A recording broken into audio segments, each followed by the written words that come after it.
certainly in our days, there's plenty of people, myself included, I would 10 times rather have a glass of beer than wine. And even when people serve me expensive, really good wine, it reminds me a little bit of soccer. I didn't grow up as a soccer fan, but every time I watch a soccer game, I'm bored.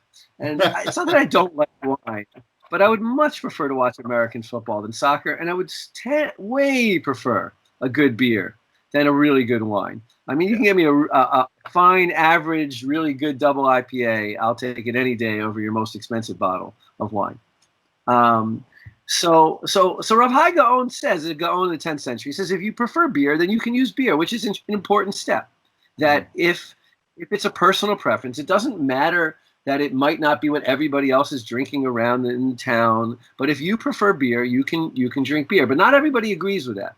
There are people who think that wine is absolutely, what I would say, like ontologically better.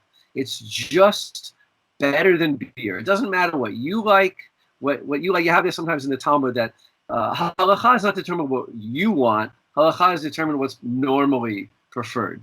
And I am interested. When I tell people that I prefer beer over wine, they'll usually tell me I haven't drank the right wine. There's something wrong with me.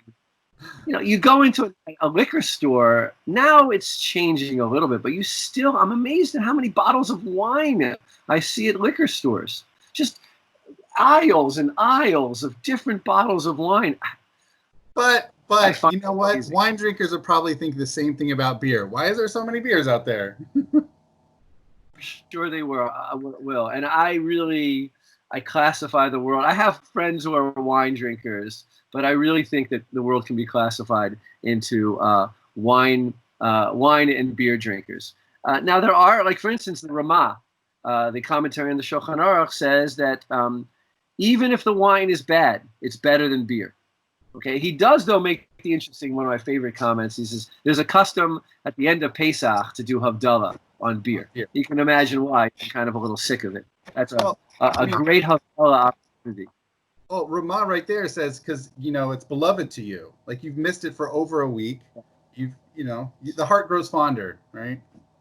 Right. But the assumption is that you're not normally doing Havdalah over beer. It's just that special occasion. Now, interestingly, in the post-Shulchan Aruch era, we start to find many rabbis doing Kiddush during the day over hard alcohol. Hard alcohol didn't exist. We talked about that the other time. We talked hard alcohol really didn't exist.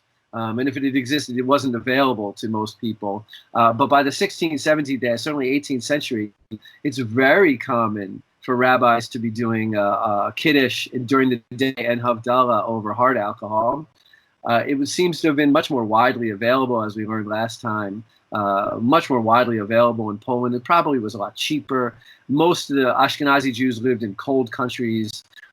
I'm sure it was expensive to get wine, and you find many of them doing Havdalah over hard alcohol or Kiddush during the day. Not Kiddush at night, but Kiddush during the day over hard alcohol.